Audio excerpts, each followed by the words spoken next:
अथ सप्तमो अध्याय। श्री भगवान बोले, हे पार्थ, अनन्य प्रेम से मुझ में आसक्त चित्त तथा अन्य अन्य भाव से मेरे परायण होकर योग में लगा हुआ तू जिस प्रकार से संपूर्ण विभूति, बल, ऐश्वर्य आदि गुणों से युक्त सबके आत्म रूप मुझको संशय रहित जानेगा, उसको सुन।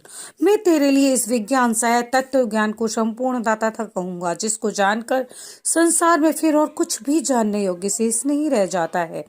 हजारों मनुष्यों में कोई एक मेरे प्राप्ति के लिए यत्न करता है, और यौन यत्न करने वाले योगियों में भी कोई एक मेरे परायण होकर मुझको तत्व से अर्थात यथार्थ रूप से जानता है।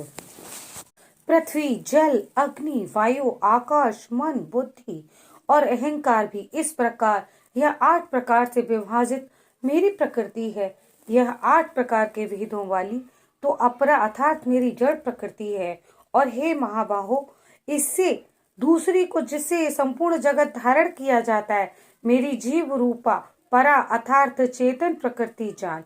हे अर्जुन, तू ऐसा समझ कि संपूर्ण भूत इन दोनों प्रकृतियों से ही उत्पन्न होने वाले हैं, और मैं संपूर्ण जगत का प्रभव तथा प्रलय हूँ, अर्थात संपूर्ण जगत का मूल कारण हूँ।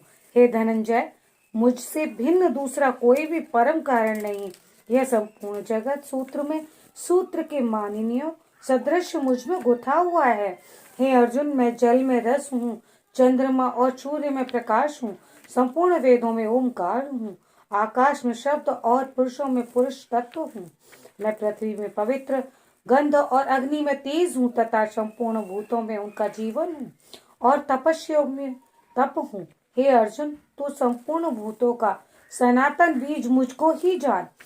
मैं बुद्धिमानों की बुद्धि और तेजस्वियों का तेज हूँ।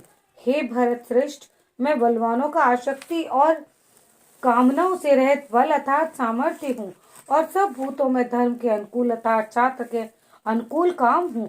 और मैं भी जो भी सतगुण से उत्पन्न होने वाले भाव हैं, और जो रजोगुण से तथा तमोगुण से होने वाले भाव हैं, उन सबको तू मुझ में ही जान।